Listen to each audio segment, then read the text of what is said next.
Good morning, everyone. It is 8:30. I'll go ahead and call today's meeting of the Clay County Board of Commissioners to order. Our first item on the agenda is an approval of the agenda. We do have a request for an addition, which is approval of a letter of support for the private well protection grant application in Norman County. Madam Chair, I move for the approval of the agenda with the addition. I'll second that. Motion offered from Commissioner Ebinger to approve, a second from Commissioner Bear. Any further discussion? Any further discussion? Discussion. All those in favor of the motion signify by saying aye. Aye. Opposed, same sign. Carried. Any citizens wishing to address the county board today? Any individuals wishing to address the county board on any item not on the agenda? Steve, have we had any online requests? Nothing, Madam Chair. Thank you. The next item today is the approval of the payment of bills and vouchers. I'll move. Go ahead. Motion offered from Commissioner Bear to approve the payment of bills and vouchers, second from Commissioner Krabanoff. Discussion, discussion, discussion. All those in favor of the motion signify by saying aye. Aye. Opposed, same sign. Carried. The minutes from the June 9th, 2026 meeting were in the packet. Madam Chair, I'll make a motion to approve the minutes from June 9th, 2026. We have a motion offered from Commissioner Bear to approve the minutes as presented. Second. Second from Commissioner Ebinger. Discussion? Any further discussion? Discussion. All those in favor of the motion signify by saying aye. Aye. Opposed, same sign. Carried. Item 2 today, 2026 Child Protection Allocation Correction. We have Quinn, our Social Service Director, with us today. Good morning, Quinn. Morning, Madam Chair, Commissioners. I'm here with a little bit of information as my first item today. To let this board know, DCYF recently notified all counties of a correction to the 2026 Child Protection Allocation Formula on Friday the 12th of June. We were informed that during the state's allocation process, DCYF inadvertently used a data set that included all child protection reports rather than screened-in child protection reports that's required by Minnesota statute for this formula. Following the discovery of this error, DCYF recalculated allocations statewide and issued revised award amounts. I have that memo attached in your packet, as well as the breakdown of what all counties received after the correction. So to understand the formula, the state distributes approximately $23.35 million in child protection allocation funding to counties every year. The funding is not awarded based on need, nor is it a reimbursement program. Instead, counties receive a share of a fixed statewide funding pool based on this statutory formula. Start with a big pie, and they divvy out pieces from there based on child population, open child protection cases, and screened-in child protection reports. So the issue that DCYF notified us about is that they mistakenly used all child protection reports when calculating one portion of this formula, rather than using the screened-in child protection reports, which is what the law requires. At a basic level, every child protection report received by a county is reviewed by a screening team. Some reports are screened in for assessment or investigation because they meet the statutory criteria, while others are screened out because they don't meet that threshold for a response. The state statute requires the formula to only use the reports that are screened in. So that's where the state made the mistake. As a result of the corrected calculation, some counties received a larger share of the statewide funding pool while others received a smaller share. This does not mean that counties that received an increase in funding suddenly experienced more child protection activity. Rather, after this correction, their share of that statewide screened-in workload was larger relative to counties whose share was decreased. So the dollars and cents of this, our 2026 child protection allocation was reduced from $364,240 to $272,860, a decrease of 25%, or a loss of $91,379 for 2026. This revised allocation will be distributed in the normal July timeframe, which is when we get it every year. We're not required to repay any previously received funds because we haven't gotten that yet.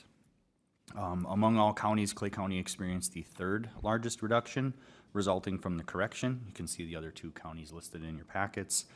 At the same time, several counties received a significant increase, including Hennepin County, Ramsey County, and St. Louis County. The primary concern for us is not the redistribution itself. I guess I understand that they made the change and they have to follow the statute, but obviously when. We received the allocation estimates last summer and used those numbers to build our budgets. Us, like other counties, relied on the information provided by DCYF and had every reason to believe that those figures were accurate. But now, after budgets have been set, counties are being told to expect less funding than we planned for. For us, that means a $91,379 reduction in 2026 after our budget was already set. Based on the conversations I've had directly with DCYF leadership, we should expect our 2027 funding levels to stay closer to this reduced amount than the $364,000. And with that, I would yield for any questions that the board would have, but with that significant of a decrease, I wanted to make sure you all knew about it. Thank you, Quinn. Any comments from the board? Paul, or Commissioner Kravanaugh? Yeah, still find this a little confusing. Tell me, you described it, but, so we won't change any type of policy, whether we screen in or screen out? Nope, those are based on screening criteria, so we look at each That report. little part. Yep, individually, we look at each report. We would never make a screening decision based on some sort of funding. That's just what happens. So as far as we're concerned, we're still doing the same thing, we'll continue to do the same way we Correct. do our work. Correct. Do you, well, this subject, but do you feel that they changed the formula? No, they just Just did an it wrong. oversight. They just did Okay. it wrong. It's just frustrating because it's such a significant portion of money Well, it's that the huge, state dishes out to get it wrong. right, okay. It is curious to me that if they did it wrong, why there was increases. If they did it wrong, you would think that there would be decreases across the board, that they were counting certain ways, but to see such a vast difference in that only increases the concern of the capacity or the ability for DCYF to do things appropriately. Any other question, Commissioner Campbell? When in your memo, you talk about that the $23.35 million in funding is based on 3 criteria: child population, open child protection cases, and screened-in child protection reports. You just got done saying that the majority of this adjustment was because of the third one. Correct. Yeah. So because we were reduced, did we have a lesser amount of screened reports? Yeah, so total reports is always going to be larger than the screened-in reports. We hover anywhere between 28 to 30% of a screened-in rate for overall reports that we receive. So our total child protection reports received is always larger than screened-in. And why is that? Right? So at some point, they just determined that they don't need to be screened? Or No, we screen every report that we get, but some are screened in and some are screened out. So if we get a report, I'm going to say that it doesn't have a lot of detail, what's being alleged to be maltreated is not, I'm going to say, of a significant nature to require a response, we would screen that out. And just say, it might be concerning, it's still worrisome that somebody made a maltreatment report against a child, but based on the statute and the criteria of what it takes to have a child protection response, the information in that report doesn't meet that threshold. so a screened in means it goes further? And Yes. screened out means it Correct. kind of stops? Correct, yep. Screened in means one of our child protection staff is gonna go knock on the door, observe the child, meet the family, figure out what's going on, and offer help and services. Mr. Ebinger? Yeah, I'm looking at this, and the default option that law enforcement officers, in my experience, have used is if you have any doubt, you write the report. And then it falls on either investigators or on social services to look at it and make the determination to go forward to prepare something that eventually end up in the prosecutor's office. I'm trying to put the equation on this. It could very well be a law enforcement criteria that would cause a higher number of overall reports and a lower impact of screened-in reports. So, You know, there's just an awful lot of things moving on this, and the screened-in protection reports are going to reflect in the open child protection cases. So there's all kinds of, I don't know if it's contributing to the final number or simply a coincidence, but there's a lot of different things moving here. And I can see where one mistake in the formula, and it can have some pretty serious consequences. I am surprised at how big the differences were with the top three that are receiving so much more funding. That's, maybe they have a protocol where they figured it out before the rest of us did. I don't know. That almost sounds like a conspiracy theory, but it is disturbing that we have lost funding at a time we so need it, and large amounts of funding have gone back to the metro. What you said about law enforcement, like when in doubt reporting, that's typically the general consensus of the community. So we do have a lot of community members that won't take any chances at all when it comes to child safety, and they'll report even if they don't have a lot of information, if it's inaccurate, if it's really piecemeal information, they'll report. So that also skews, I'm gonna say, total reports versus screened-in report. That's 100% of it. Thank you. Additional questions? And I'm seeing that there are 3 different individuals that you can refer questions to on different areas. You know, curious about what our communication with the department going forward will be as we craft a budget for 27 and beyond.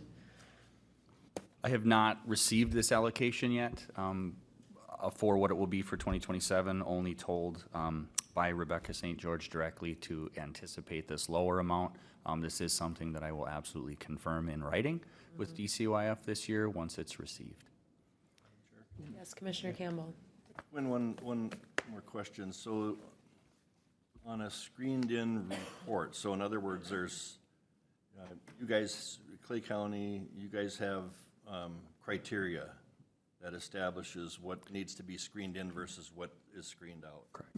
Is that criteria the same in every county? Yes, it's state set criteria. It's based on statute, and then DCYF creates the screening guidelines, which kind of defines that even further. So that would be considered state policy, should be applied consistently across all counties. Obviously, the interpretation of that is going to differ from county to county. That goes to my next point. Are you know, is maybe those 3 counties that are getting more, are they They're screening in more. screening in more? Screening in more, yep, And obviously they have more population, correct, yep. but, yeah, okay. And if I may, so, last question, does this pot of money, does that change from year to year? In other words, we know where we're at now for this next allocation. You expect the pot to change a year from now? I do not. I haven't heard any information that says that 23.35 will change. Yeah, okay, thanks. Okay. Any other questions? This was information only, so thank you for continuing to keep us in the loop of the continuous goal changing that happens from the state. Item 3 then would be your request approval for out-of-state travel. Thank you, Madam Chair and Commissioners. Yes, I'm requesting approval for 1 staff to attend the All Rise 2026 conference in Nashville, Tennessee, July 20th through the 23rd. All Rise is the nation's premier training conference for treatment court professionals. Focuses on evidence-based practices, participant outcomes, program development, and cross-disciplinary collaboration for drug courts, DWI courts, and veteran treatment courts. We, social services, participate in all specialty court programs and have been offered funding through specialty court resources to cover conference registration and lodging expenses. Registration and hotels are estimated at about $2,000 per attendee and will be paid through specialty court funding sources rather than our training budgets at social services. As a result, the only anticipated cost for social services would be airfare and meals, which we estimate at approximately $500. I did receive a request to send 2 staff. However, after reviewing that, I'm requesting approval for just 1. I believe this approach can provide a strong return on investment still by using this external funding to cover the majority of the conference costs. The expectation would be that the staff attending would come back, share that key information, the resources and best practices with their counterparts upon their return, so we can still benefit from the training without having to send more than 1 person from the same unit. Again, to sum it up, it's about $500 when we looked at flights and meals. Conference registration and lodging, valued at approximately $2,000, will be funded through those specialty court resources. But with that, I'd yield for any questions that the board may have. Thank you. Any questions? Madam Chair, I did notice there must be a typo there. I think it must be June 20th to June 23rd. Mine is corrected. July 20th through July 23rd. It's in, I believe it's in July. Yep. June 20th, or July 20th to the July 23rd? I believe so. That's- There's 2 different, yeah, Okay. Mine's, the updated ones. Oh, okay, I'm sorry. July 20th to June 23rd, so that's a pretty long trip. no, it's not that long.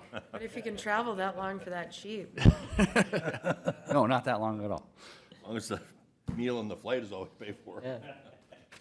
Madam Chair. All right, yes, Commissioner Ebinger, did you have a question? I'll go ahead and jump in there with, approve the out-of-state travel for Josh Arvison to attend the All Rise 2026 conference in Nashville from July 20th to July 23rd, 2026. We have a motion offered from Commissioner Ebinger Second. and a second from Commissioner Krabanoff. Any further discussion? Any further discussion? Discussion. All those in favor of the motion signify by saying aye. Aye. Opposed, same sign. Carried. Thank you, Quinn. Item 4 is a request approval for out-of-state travel for the Restorative Practices team. We have Michelle Carney with us today and Lucas Brandon. Good morning to you both. Good morning. Thank you for hearing from us today. So our program through Restorative Justice and Diversion is looking to send myself, 2 of our county staff, which would be Lucas Brandon and Peter Ferguson, as well as Heather Krause, who is a behavioral interventionist through Horizon East, to attend the National Association of Community and Restorative Justice conference. This is a conference that occurs every 2 years. It's the largest worldwide gathering of people advancing community and restorative justice.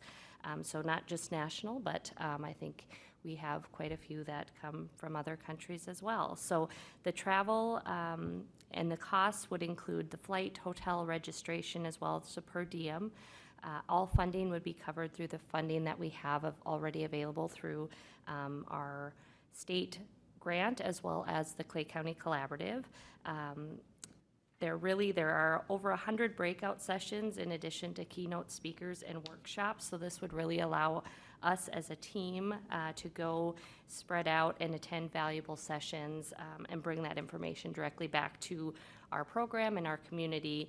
The focus areas they have are school and youth, victim service practices, leadership and systems change, as well as facilitation and wellness connected with the staff that are doing this work.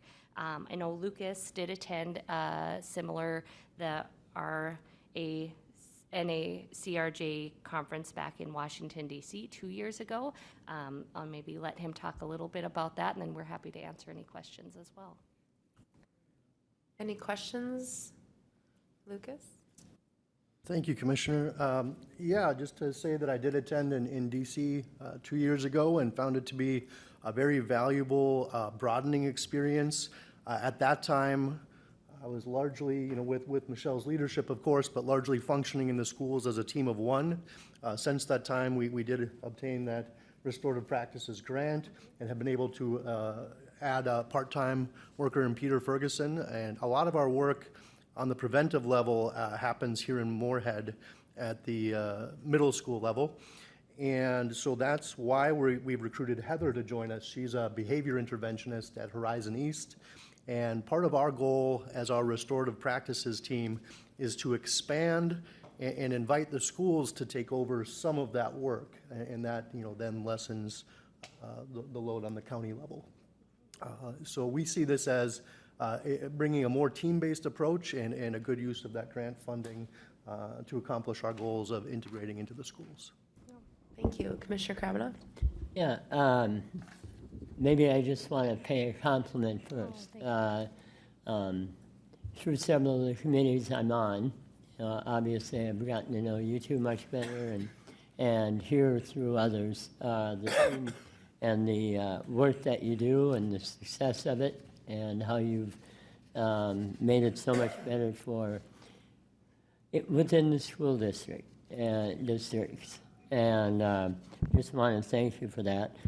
Will you remind me again what the original grant, how much it was and for how long? I've kind of forgotten. Yeah, so that statewide RPAC grant, which is a restorative practice, RPI, so Restorative Practices Innovation Grant or Initiative Grant. So that is through the state. That was an 18-month grant that should bring us through June of 2027. I do anticipate there'll be a continuation of release of, a request for future grant opportunities through that. So that would be the hope, is to continue to reach out. But we did know that it was 18 months. The hope is to do some sustainability in the schools, like Lucas said, and also just kind of be creative in our funding. Some of that would be my interest in attending these sessions on where funding is coming from for some of these programs and how to best support this work. Yeah. And what was that dollar amount roughly? Yes, 230,000. And with that, then you also had another part-time person, right? Yeah, for whoever. Yeah, so that's Peter Ferguson. He's at 20 hours a week. Okay. And again, very prevention-based, very school-based. I know he's also going over to West Central and doing some work with the youth over there. So he's school and community, I would say, on the spectrum of kids and involvement. So, Okay. Well, again, thank you very much for your work. thank you. Commissioner Ebinger? Yeah, Madam Chair, I've got the pleasure of working with the community committee they put together on that grant. Most of the meetings we go to are valuable. When I go to that meeting, I leave feeling better than I do when I come in. The enthusiasm and the commitment and the successful record that Michelle has got with her team and the people we've got in the schools, their enthusiasm's contagious. It is just an excellent, I've watched restorative justice since I came here 20 years ago, and it's a valuable instrument when we're dealing with youth. And having West Central as part of our purview, we know that. We know the impact that juvenile crime has on a community and how tough it is for the kids to turn things around. Honestly, Ms. Carney and her people have done a wonderful job at putting a whole new level of acquisition of services and professionals in our community, and she's to be commended. I know she won't take any credit, and I'm embarrassing the heck out of her right now. But you've done a wonderful job, and this can only give you the tools you and your folks need to continue to do the good work. So having said all of that, I'll just make a motion that we approve the out-of-state travel for Restorative Practices team, Lucas Brandon, Peter Ferguson, Michelle Carney, and Moorhead Area Public School staff, Heather Kraus, to attend the Biennial National Association of Community and Restorative Justice Conference in Nolens, Louisiana, from July 7th to July 11th. We have a motion offered from Commissioner Ebinger I will second that. and a second from Commissioner Bear. Can you say Nolens the same? Collins. Any further discussion? Discussion, all those in favor of the motion signify by saying aye. Aye. Opposed, same sign. Carried. Thank you. Thank you for your continued support. We appreciate it. Good one, Dave. Item 5 this morning is a request approval of Resolution 2026-15, recognizing the 250th anniversary of the United States of America.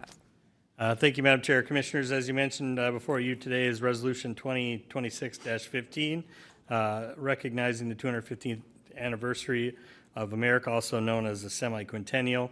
This resolution commemorates the nation's founding on July 4th, 1776, honors generations of Americans who have contributed to the preservation of freedom and democracy, and acknowledges the important role county government played in providing essential services and advancing the local self-governance. In addition, if the board were to approve this resolution, the Clay County Courthouse and law enforcement would be illuminated in red, white, and blue from this evening through July 6th. With that, I'd yield for any questions. Any questions? If not, let's go ahead and read Resolution 2026-15, a resolution recognizing the 250th anniversary of the United States of America. Whereas on July 4th, 1776, the Continental Congress adopted the Declaration of Independence, establishing the United States of America as a free and independent nation founded upon the principles of liberty, equality, self-government, and the rule of law. And Whereas 2026 marks the 250th anniversary of the founding of the United States of America, known as the semi-quintennial, providing an opportunity to reflect upon the nation's history, to celebrate its achievements, and honor the sacrifices of those who have defended and advanced the ideas of freedom and democracy. And Whereas the 250th anniversary serves as an occasion to recognize the contributions of veterans, public servants, educators, business leaders, community organizations, and countless citizens whose efforts have helped build and sustain our nation. And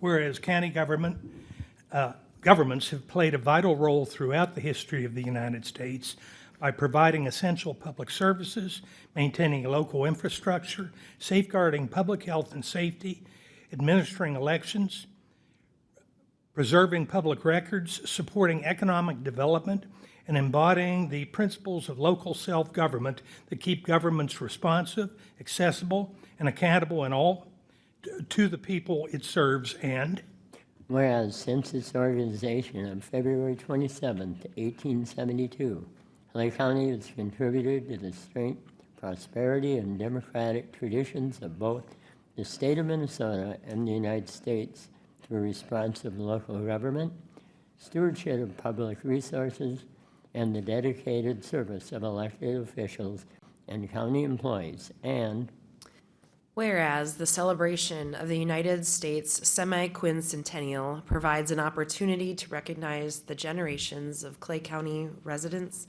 elected officials, public servants, farmers, business owners, educators, veterans, and community leaders whose dedication have helped shape the county and advance the American ideals of liberty, opportunity, and self-government. And whereas the 250th anniversary serves as an occasion to inspire future generations to learn about American history,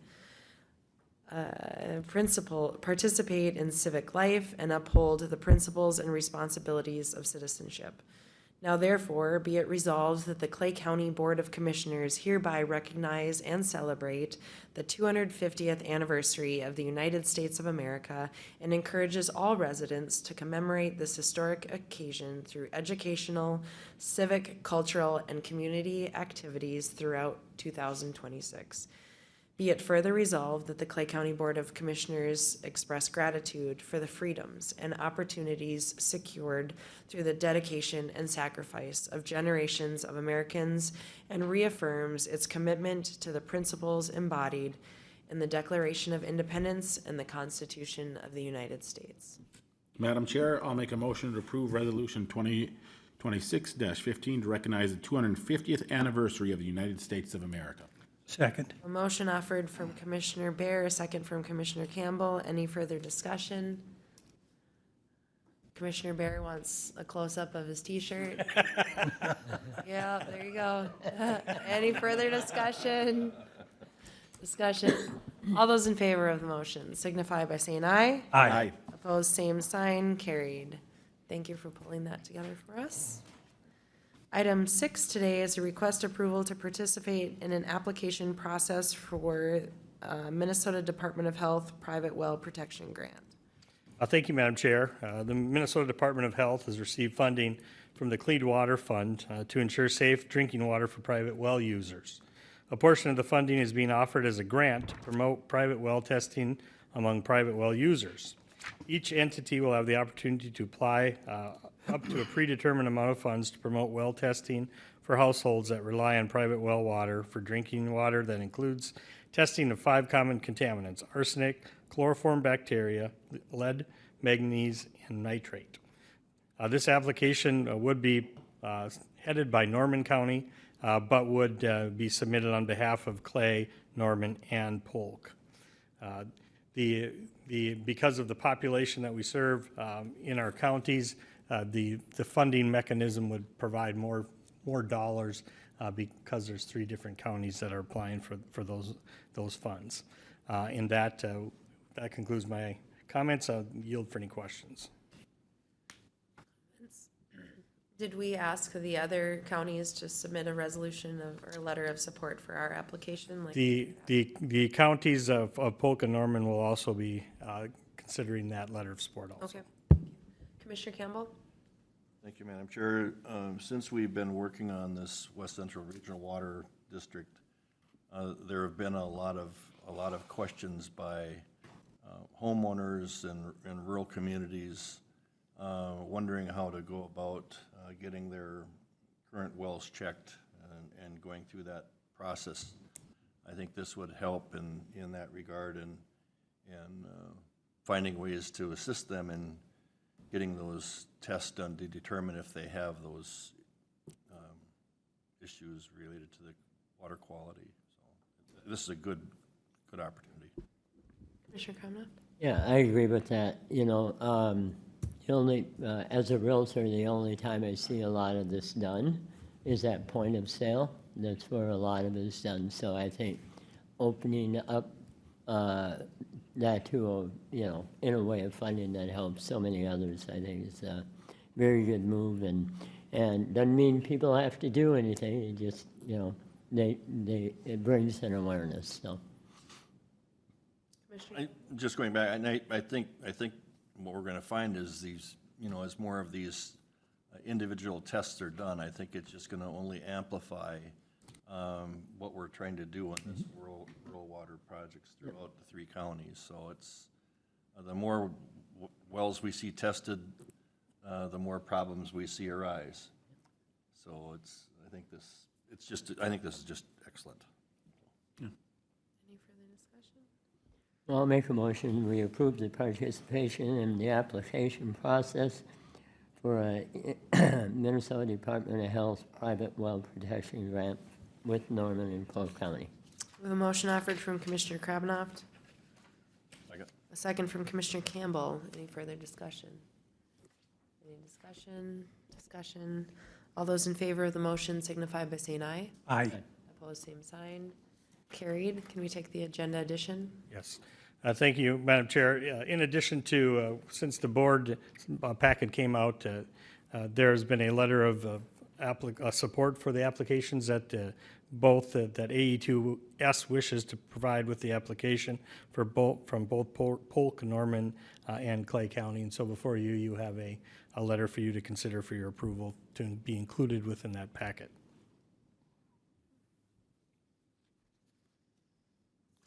Wishes of the board? Madam Chair, I'll make a motion to approve the letter in the packet. We have a motion offered from Commissioner Baer to approve the addition. Second. Not the addition, the letter. A second from Commissioner Ebinger. Any further discussion? Discussion? Discussion? All those in favor of the motion signify by saying aye. Aye. Opposed, same sign. Carried. Thank you. Thank you.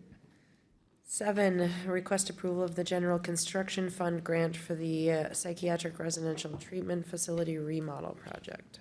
Thank you, Madam Chair, Commissioners. As you recall, during the 2025 legislative session, Clay County received $1.2 million in state funding for the remodeling of our current non-secure juvenile facility into a psychiatric residential treatment facility, or PRTF, through House File 130 or 1380. This legislation provided direct appropriation from the Department of Human Services to support that renovation and conversion. Again, the goal of this board has been to address the critical gap that we have in our regional mental health services for our youth. These funds would be able to be used to cover eligible construction-related fund, including remodeling and necessary improvements. It would also provide an additional $200,000 to help, sustain. As the facility opens, there's additional costs, administrative fees, training, onboarding that will help ensure that the facility transitions smoothly. The request for the Clay County Board of Commissioners is to approve the general fund grant agreement that's before you for the PRTF project. Approval of this agreement will allow the county to formally accept and utilize the state appropriate funds in accordance with the grant agreement, enabling progress in the development of the facility and ensure compliance with state funding conditions. With that, I'd yield for any questions. Thank you, Steve. I think it's really important that the community, but also revisit it for this whole board, that we're very aware that we did not get the full allocation for the non-secure component. And we have been very clear about one project needing to be funded in order for other pieces to go forward, but we have identified ways where we believe we can utilize the funds that would benefit the facility as a whole. Also help us when we go to the legislature and ask for maybe an extension we're not able to get that without legislative work or approval, so that's kind of the reason we need to act on this. We understand that there's other funding mechanisms that need to be realized, but this makes the most sense right now so that we don't lose that window for the funds for this. Commissioner Campbell. Yeah, Madam Chair, and typically once we get to this stage when we receive some funding and a financial plan, we usually will turn this over to the Finance Committee on a project, and I think that would be appropriate because I do think that we need to determine what of those anticipated changes to that first floor could we still do, while still keeping non-secure there, but yet making us that much more ready down the road. So, but typically that, once we've gone to this level, that goes to that Finance Committee to kind of see how we can divvy up those dollars for that purpose. And I would ask that we could maybe arrange to have that meeting take place to help keep that process moving. Questions? Any further questions? Board wishes. I'd like to make a motion to approve the general construction fund grant contract for the Psychiatric Residential Treatment Facility, and with this work being forwarded to the Finance Committee. A motion offered from Commissioner Krabanoff Second. and a second from Commissioner Ebinger. Did you have a further? Again, I think when it goes to that Finance Committee, over time, depending on what the project is, that Finance Committee can change a little bit. Obviously, we still would want Joe involved with this, and we'd probably even want to include, from Solutions. Oh, Mr. Summers, Steve Summers. Yeah, maybe have him be part of this for this given project to make sure that we're picking and choosing the correct things that we could modify now. So, if that's okay with the board chair to. Yeah, that's fine. Second, okay. Yeah. Any further discussion? Any further discussion? This has been reviewed quite thoroughly with the attorney's office as well. Any further discussion? All those in favor of the motion signify by saying aye. Aye. Opposed, same sign. Carried. Thank you. Thank you. Item 8 is committee reports. Commissioner Ebbing.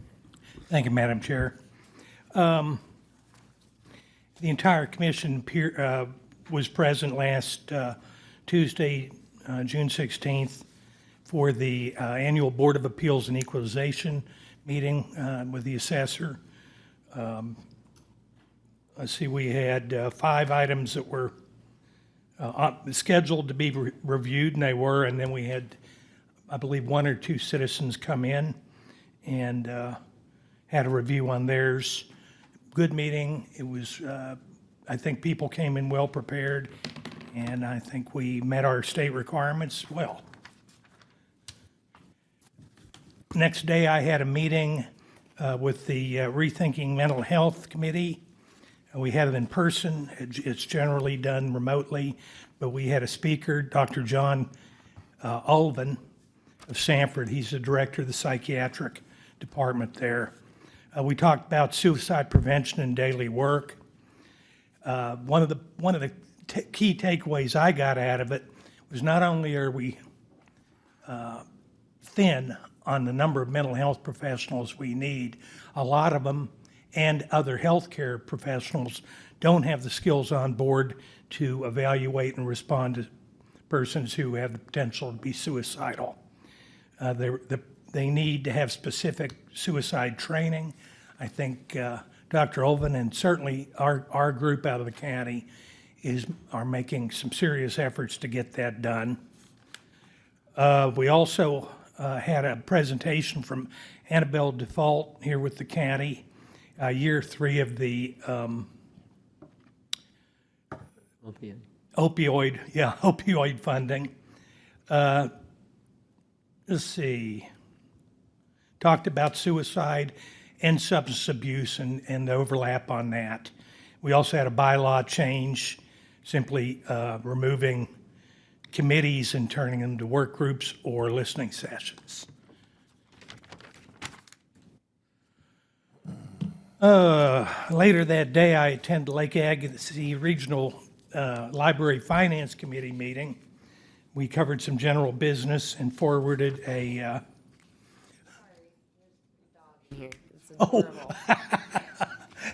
I am certainly happy to take second chair to a dog, especially one that's as talented as that one. Let's see, Lake Agassiz Regional Library, we had our Finance Committee meeting. We moved the 2026 preliminary budget, draft 3, forward to the whole committee. Following the Finance Committee meeting, we had our whole committee meeting, and I'll find my notes for it right here.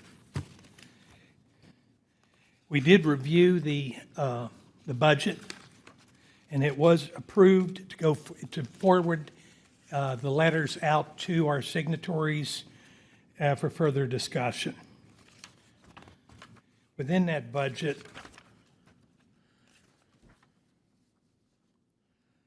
there is a requested increase of $19,530 to Clay County.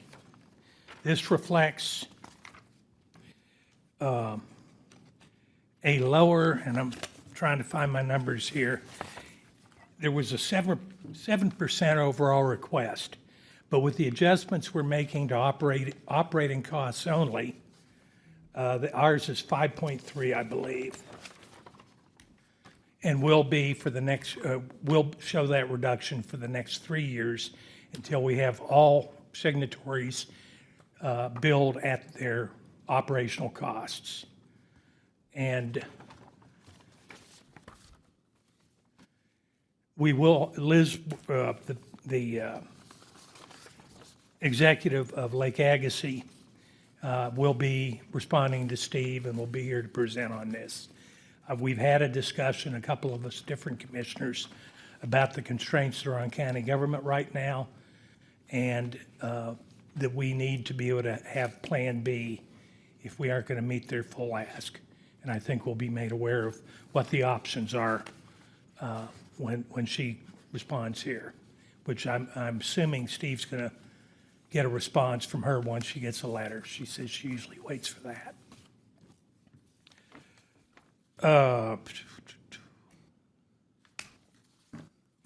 Monday the 22nd, I attended the Dancing Sky Area Agency on Aging. We held it here in Moorhead for this meeting in the new public library, which was very well received. We reviewed a number of issues on funding, as to be expected. It was general business. There was a presentation on, have to excuse me, I've got a lot of notes here.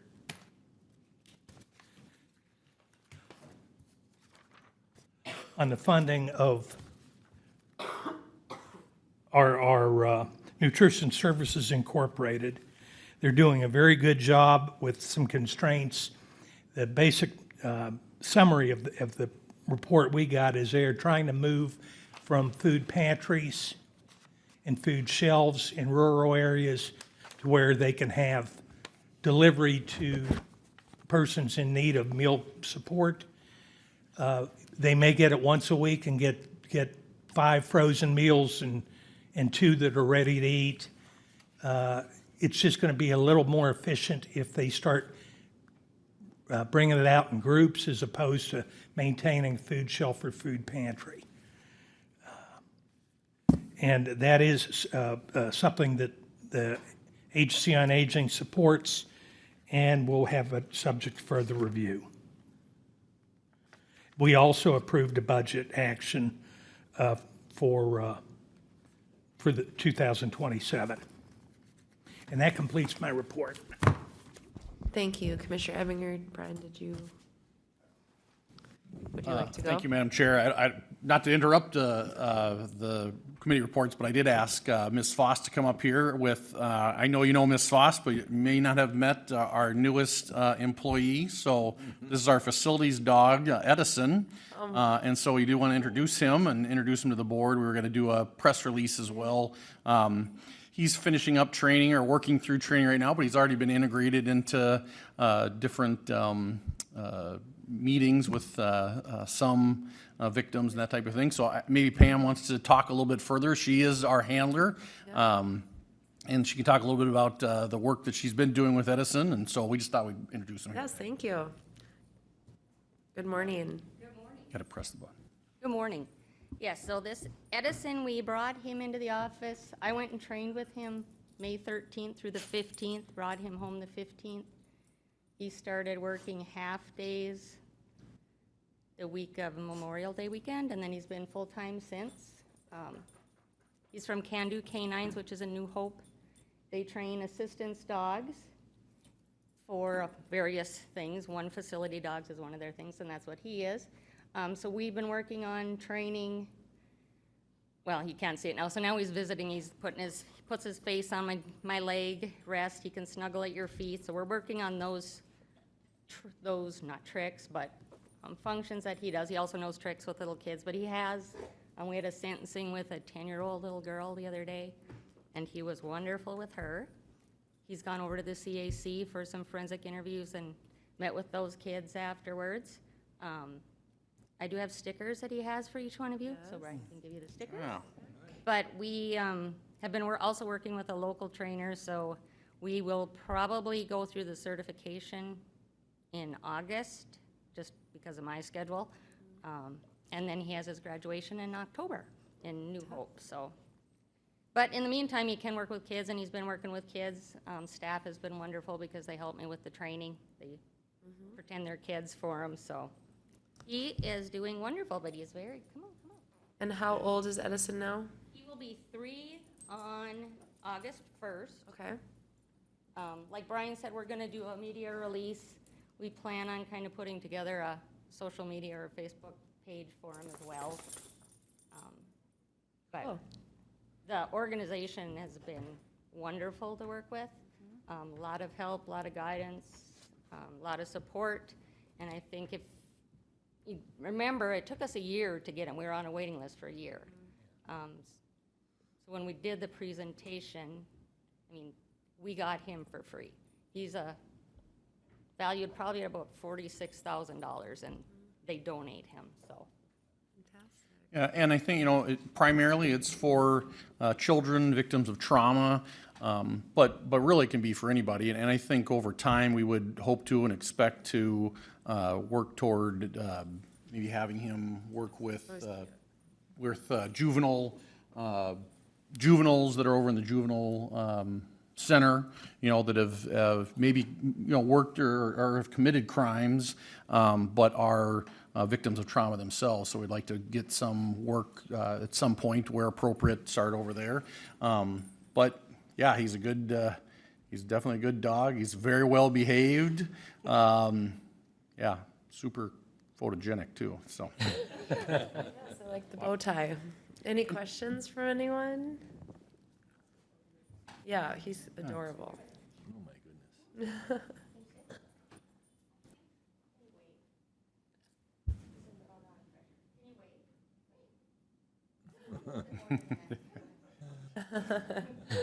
Great. Working through stuff, he's good. Oh. That's good. Sarah's like, that broke me. This he will do, like if a kid is sitting on the floor, Oh. weighted therapy, and And we have had him in court several times, and we even, when we talked to some of the judges that are helping work through as we just start this, they were surprised, they didn't realize he was even in there, because he's so well behaved. He's very, very good. Well, thank you. Any other? Thank you. I'm excited to hear that he's already helped a young person through some challenging issues, and that's the reason that the department felt like moving forward and can see it as a high benefit. Absolutely. Thank you. Yes. Yeah. Thank you. Thank you very much for the support from the board. Thanks, Pam. Pam, I have a question. Does the dog stay with you all the time? yes. Okay. Yeah, he goes home with me. I have 3 other dogs at home. But, like yesterday, he's working all day, so when he goes home, he goes to his kennel and he lays down and it's like 3 in the morning. Great. Great. Thank you. Thank you. Commissioner Kravinoff, can you follow that up? No. All right. I'll go back to last Tuesday. Again, I was, along with the other commissioners here at the Board of Appeals, Equalization. Just want to say thank you to Gil Murray at the Assessor's Office and their staff. I think they do a wonderful job of taking care of our people who have questions that are on land in Clay County and making sure they feel that they're listened to and appropriately treated on the land that they own in regard to property tax. On Thursday, June 18th, Commissioner Eberger already spoke to our Rethink Mental Health and Substance Use Committee. It was nice for us to meet in person. Normally, we're a virtual. Our group is up to, I think she said, 81 people. So it's rather large, but any given monthly meeting, there's about 35 people, 40 people online.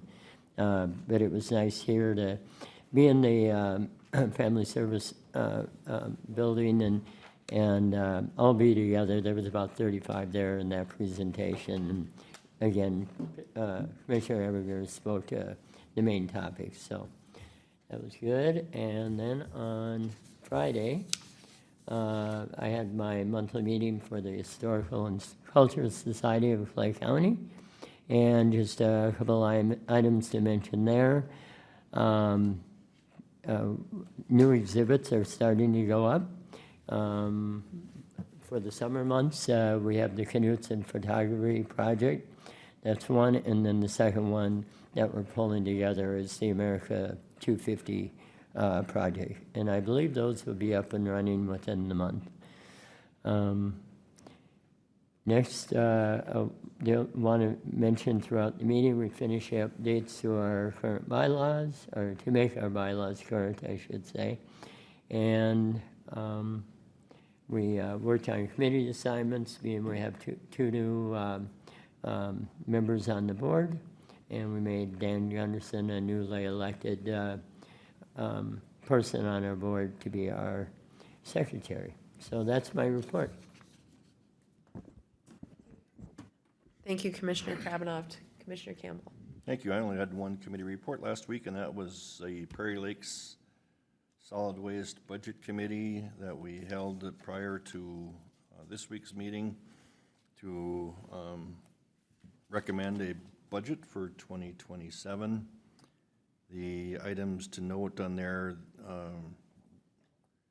based on the COLA increases, and the COLA increase that they use is an average of the 5 counties' COLAs. That's how that's determined. In addition to that, there was a $55,000 increase in electricity costs. And then they anticipate about $220,000 in labor costs as it relates to both the COLAs and the step increases. And then there were, I'll explain it more in a minute, but we increased the internal service fund contribution, annual contribution from $250,000 to $350,000. And there was an estimated $25,000 reduction in our property tax insurance premiums. So our overall cost to the increased cost to the counties for 2027 with this proposed budget is $355,000, or about a 4.6% increase to the tipping fee.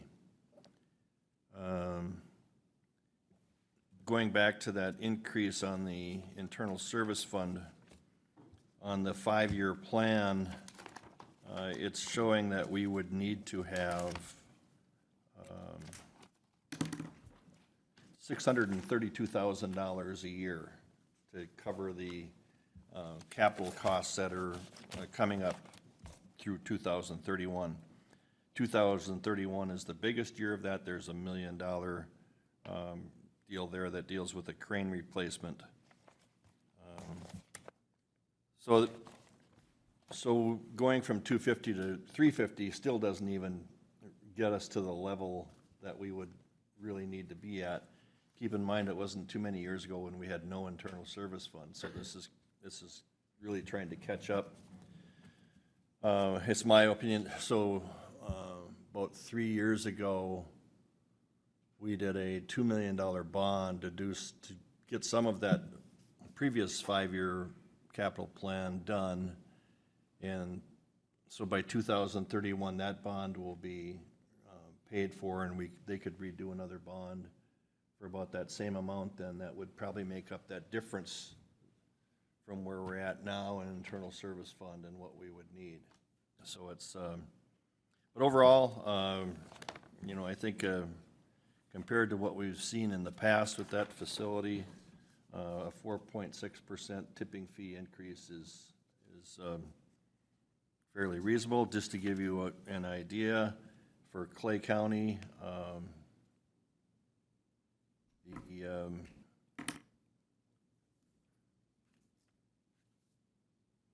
annual difference to Clay County will be about $15,000, $15,500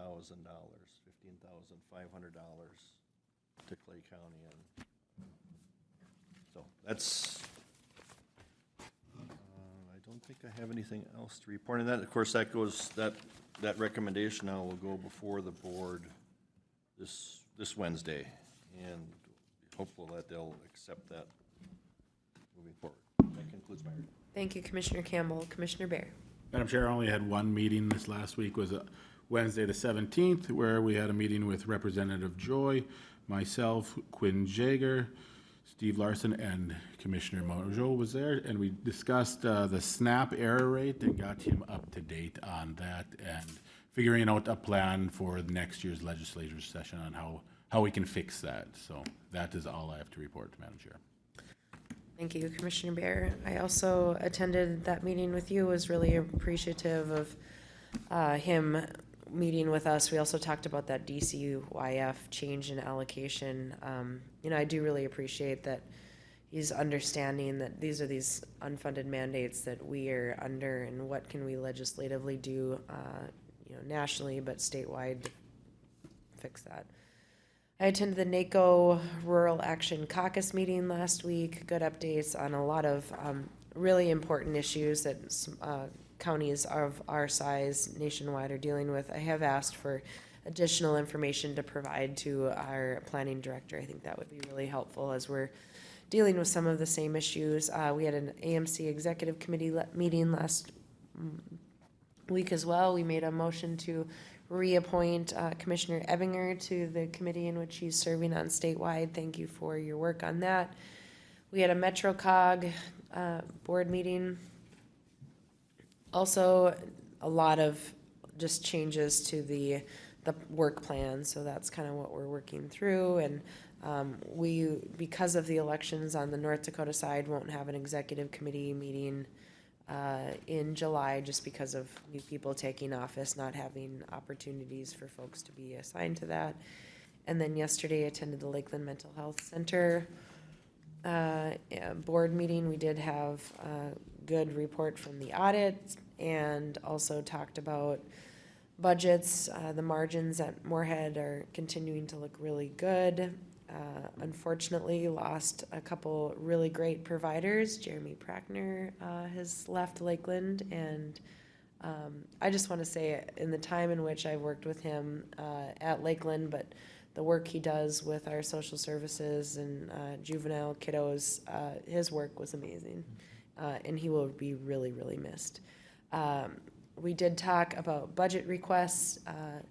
As you know, Lakeland has held the line with psychiatry over the last few years. There have been losses that have been made up by other program areas. Unfortunately, the cost of business has gone up so much that they are asking for a 10% from the counties in psychiatry. Quinn is on that board now, and as a representative of the social services directors throughout the counties participating. So he really is up to date on what those needs are. The request is, it does hurt, but if you look at not having increases over five years, we're looking at 2% increases if we factor that out throughout the last few years. So more to come in that, but that concludes my reports. Steve? Thank you, Madam Chair. Last Tuesday evening, participated in the Board of Appeal and Equalization. Again, just reiterate thanks to Jill and her staff for all the great work with the transition that they made this year. There was a great deal of work that had to happen to get to that evening. On the 17th, I did send in letters to Senator Klobuchar and Senator Smith at the board's request to talk about the impacts of H.R. 1 and SNAP. I did receive notification from both of their representatives that the information was passed on to them. We had 4 budget meetings last on the 17th. We had HR, Planning and Zoning, GIS Communications, and also the Recorder's Office. They're going to be starting this next week, I believe. And for the board's knowledge, I'll remind you next week, but because of the union agreements that we have in place, all budgets will include the COLA percentage for next year, along with the insurance increase, because we know what that is. Participated in the meeting with Representative Joy that the commissioners have spoken about. Also on the 18th, I had a phone conversation with Scott Fedek on a series of county issues, and then participated in the MCC JPA meeting for the upcoming agenda. That's this week, and that concludes my report. Thank you. Anyone else? Brian, did you have any additional reports? Nothing else. Again, just thank you for letting me bring Edison up here today, and again, thank you to this board for your support towards victims. Really appreciate it. Thank you. We are scheduled for the employee picnic this afternoon at 11:30. It looks like the rain clouds are starting to break up, so hopefully that will get out. And then if you look at the agenda, we do have some other issues, opportunities advertised, but next Tuesday is the 5th board meeting, or 5th Tuesday, so we will not be having a board meeting until July 7th, correct? Any other business before the board? Seeing how we have addressed all items advertised, we are adjourned.